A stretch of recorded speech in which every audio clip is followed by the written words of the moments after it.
So what happens in the next episode? We pick up where we left off in the first episode, followed after the Rick Diaz breaking into Green Noah by blasting a hole into the colony. During this, Lieutenant Quattro senses Camille, although he mistakes Camille for two other new types he personally knew in the past. As the AU mobile suits enter the colony, Camille runs back to the building he just escaped from, towards the Mark II Gundam that just crashed onto said building earlier. In this scene, we learn why the Titans act more like hired thugs than trained military personnel.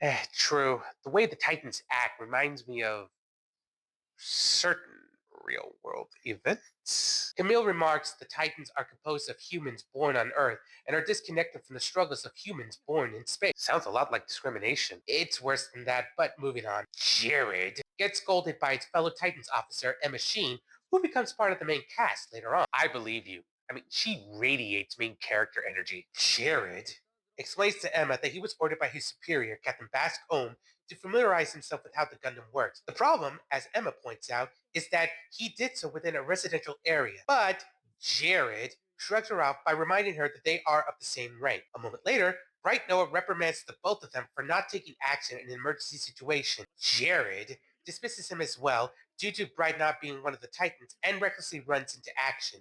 Emma, however, shares Bright's sense of urgency as well as the perception that Jared's actions will worsen the situation. Considering everything he's done, I don't blame her for assuming the worst. Meanwhile, the AU mobile suits attempt to capture any Mark II Gundams they can get their hands on, but are spotted by Federation GMs. Lieutenants Quattro, Opoli, and Roberto are now forced to fight in the colony. Sweet. Proper mobile suit action. This scene exemplifies how different Zeta Gundam is from his predecessor, as the Rick Diaz outclassed the GMs, demonstrating how mobile suit technology has advanced since the end of the 1-year war.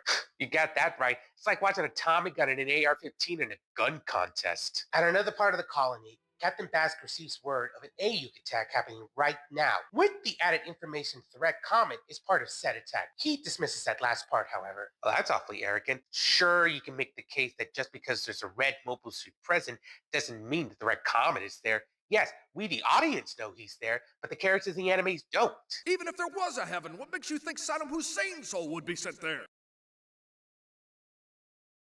Are you high or just incredibly stupid? I assure you, I am not high. Back to the episode. Present in the scene are Frankly Bidon, Camille's father, and Jamaican Danningham. Okay, I call bull on that last name. Anyways, Franklin accuses Bask on authorizing the creation of the mobile suits that are attacking Green Noah right now, to which Jamaican refutes before guessing the AU arrived at the colony for the Mark II Gundams. Bask then heads towards the battle to take control of the situation. Meanwhile, the battle between the Rick Diaz and the GMs rages on, much to Fa's distress as the violence devastates the residential area. Fa's mother is crestfallen by the consequences of the battle taking place, only for Fa to counter with the fact that Green Noah becoming a base for the Titans is why the battle is happening before their eyes. Her mother repudiates this with the fact that such a move was done without the consent of the people of the colony. Either way, that colony is a target. Fa makes a stop at Camille's house, giving her mother the go-ahead to get to safety without her. She attempts to retrieve a memento of Camille to take with her, only to witness one of the Rick Diaz wrecking Camille's room with her in it. Oh snap, does she survive? Yes, she does. However, the same cannot be said for Camille's house, as it becomes completely destroyed in the battle.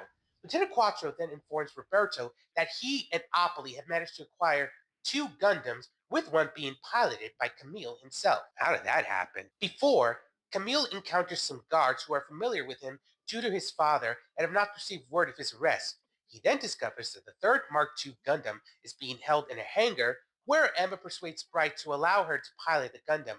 Bright refuses, to which Emma attempts to assure Bright of her piloting skills. In the end, Camille gets inside the Gundam due to the arm of a mobile suit crashing into the hangar, causing enough chaos for Camille to act on. Emma attempts to stop Camille, but is taken aback by how young he is, only to demonstrate his skills in mobile suit piloting. Clearly, somebody failed history class. Camille eventually gets the Gundam operational, despite the protestations of both Emma and Bright. Not to mention the major flashbacks the former captain of Whitebase must be having. What happens next is that the second Gundam, piloted by a Titans officer, Kakragon Kakuler, arrives, but surrounded by AU Rick Diaz. Opoli then spots the third Gundam, to which Kakragon assumes it to be Jared, operating the machine. Camille then proceeds to escape with the Gundam, but not before getting payback with the Titans officer that interrogated him earlier. Are you for real? Yeah, Camille did not hesitate to act in pettiness when he's in the Gundam. At first, Opoly wanted to destroy the third Gundam to prevent the Titans from getting it back. Lieutenant Quattro, however, believes he could persuade the pilot to join their side. Let me guess. He didn't have to do much. Right on the money. Camille proclaims that he's on the AU side by aiding them in stealing the second Gundam. Bright, feeling that Camille shares a lot in common with Amuro, compels Capricorn to abandon his mobile suit. This compels Lieutenant Quattro to trust Camille, to which he assists Lieutenant Opoly in getting the second Gundam out of Green Noah. During this, he spots where his house used to be. Like the saying goes, can't go home again. Unfortunately, that is true, as the scene of Camille seeing his house in ruins and Fall running away emphasizes the consequences of his choice to join the AU. Back on the ground, Bright, along with Emma, criticizes Bast for the Titans' lack of military professionalism in an emergency, as well as how the Titans' short-sighted decisions caused damage to the colony worse than what the AU did. Bast responds with punching Bright, much to Emma's disappointment.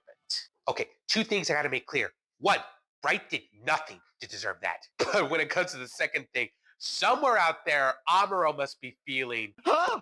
Now you know how it feels. Emma attempts to get Bright back up, but Bask orders her to stay back before telling Bright that the Titans are different from the Earth Federation military for a reason, before allowing his subordinates to beat him up. Ooh, you were not exaggerating when you called the Titans thugs. Although Emma acts like a proper soldier, the audience sees doubt beginning to take root within her. I'd be worried if there wasn't.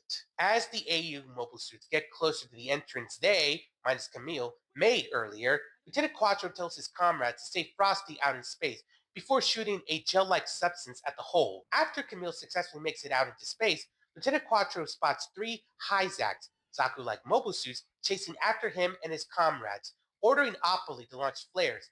The Hyzacs are led by Jared, who promptly fights against the AU mobile suits. Quattro proves himself to be a different class of pilot, much to Jared's irritation. The battle is cut short after a volley of beam shots appear, shooting down one of the Hyzacs.